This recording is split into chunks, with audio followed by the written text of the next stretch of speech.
Just getting in from the farmer's market. And look what I got, guys. Ooh. Doo-doo-doo-doo. A fresh red organic cabbage from the farmer's market. Hey gut feelers, so here it comes, the video about sauerkraut, how to ferment food, the fermented sauerkraut video.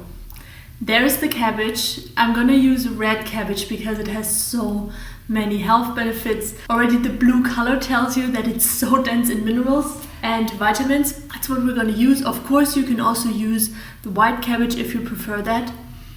I prefer this one. 64 people have commented and yes, please do the sauerkraut video. So here it comes for you, how to do red sauerkraut.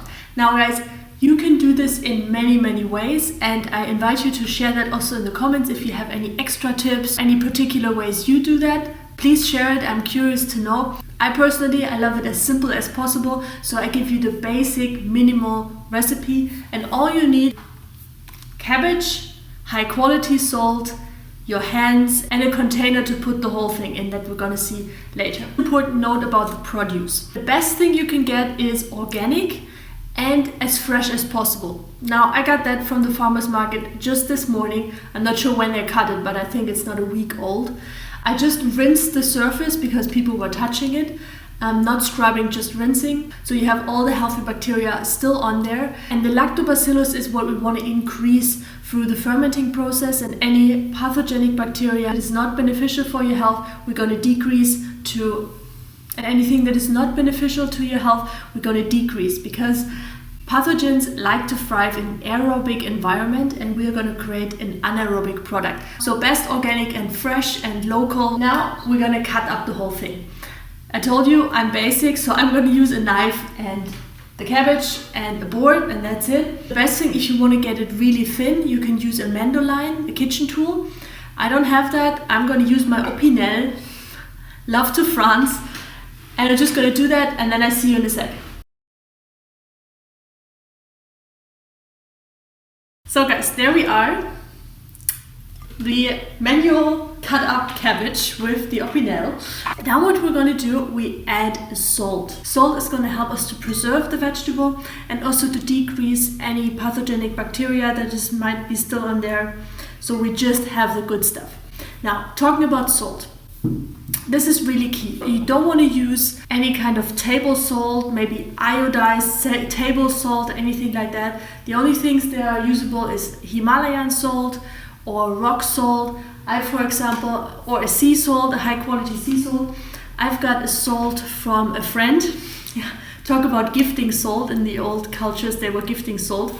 Now the plastic container is not the best, I know, but that's how I got it. This salt is actually from Germany, and it's from an ancient sea that is now deep down in the earth. So it's uncontaminated from all the toxins from humanity, and it's like it's so mineral dense. Apparently it's 250 million years old. Bon appetit. Now, how much salt? This was a 1 kilo or 2 pound cabbage. Usually the cabbages are like around 5 pounds or 2.5 kilo. I got a small one because I don't have such a big bowl. For every kilo of cabbage or 2 pounds of cabbage, I use 1 tablespoon of high quality salt. So this is how it's gonna look like. Poof. On top, lots of salt.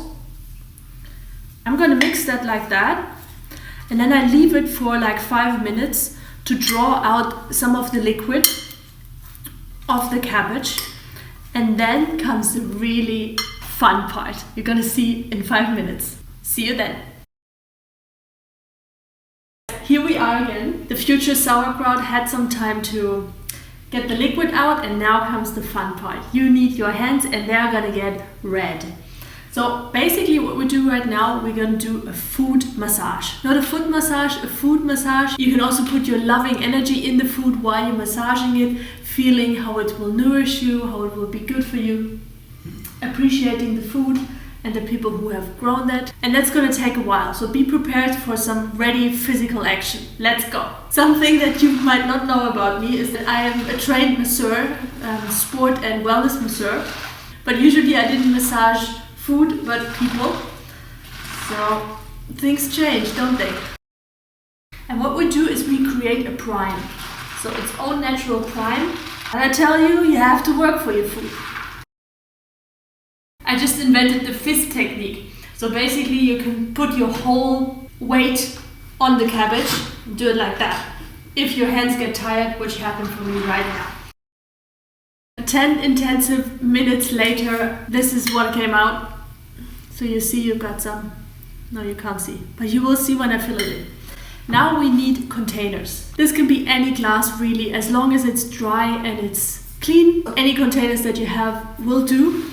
And we just fill it in, you look, and then we're going to create a super simple and very efficient lid for the produce. Let's go. Fill it in. That's so much more easy than the whole massaging. It actually took 10 minutes. You can use your hands again, but I just washed them, so I'm going to do the spoon thing now. So before I fill in the brine, I'm going to use the other jar and really empty everything, and then I level it up. I completely understand why people buy organic sauerkraut, because it's a lot of work. But I haven't seen red sauerkraut, for whatever reason. Check this out. This color, guys, this means minerals, this means antioxidants, anti-inflammatory. The best thing, you can be on a low budget and still get it organic because it's not that expensive. Of course, you want it in the jar and not on the table. Now guys, you really want to push that down. Yeah, push the sauerkraut down, the potential sauerkraut, because we don't want any food to touch the air. So everything needs to be submerged in the liquid. That's the key important notice on this process. Yeah, like that. And now comes a really cool trick, which I didn't invent. There we go, plastic bag. Water in the plastic bag. And then we're going to put the plastic bag on top of the produce. Then push it down like that. So what that does is it will allow the bubbles to come up here. They will push through because it's not air sealed. And at the same time, you have everything submerged in the brine. See that here? So the sun is very bright. I hope that doesn't disturb the video. Here we go. Yeah, everything's submerged in the brine. And now, how long to leave this? After a week, you can have the first try. Where to store it would be like 20 degrees is best. So somewhere in your house, on your countertop, kitchen top, kitchen table, wherever you want to look at it. Isn't that beautiful? If there is any white coating on the produce, that's not a problem, that's a yeast. You can scrape that off. It's not a pathogenic yeast, it's not candida, no worries. You can just scrape that off. If, however, the whole thing smells very strange and it has a different color, that means mold. If you have mold on your produce, I highly recommend you not to scrape anything off, but to really put it away. That means that something went wrong. Although with this simple process, if you do it like that, you will be in the safe side because nothing touches the air, so there is no mold, no pathogens can develop here. So 1 week up to 5 weeks, it gets more sour and more sour and more sour, and there's going to be more lactobacillus in there. I'm going to leave that for I think 2 to 2.5 weeks and then have the first try. And I'm going to put an image of me eating it in the YouTube community. So make sure, if you're not yet a subscriber, to hit the subscribe button and also the notification bell so you actually know what's happening inside the gut feeler community. I know I probably didn't cover everything. There's probably so much more detail. If you have any questions, hit me in the comments below. I'm happy to answer. Also, we are here to support each other. I'm sure a lot of you that are watching this video, you have experience with fermenting foods. Please don't hold back. Share your experience, share what worked for you, how fermented foods are for your body. Now, if you want to learn more about fermented foods, there's a separate video which I'm going to link for you. And I hope this video was valuable for you. I wish you a beautiful day wherever you are. Sauerkraut, red cabbage, ahoy. Talk to you soon. Bye bye.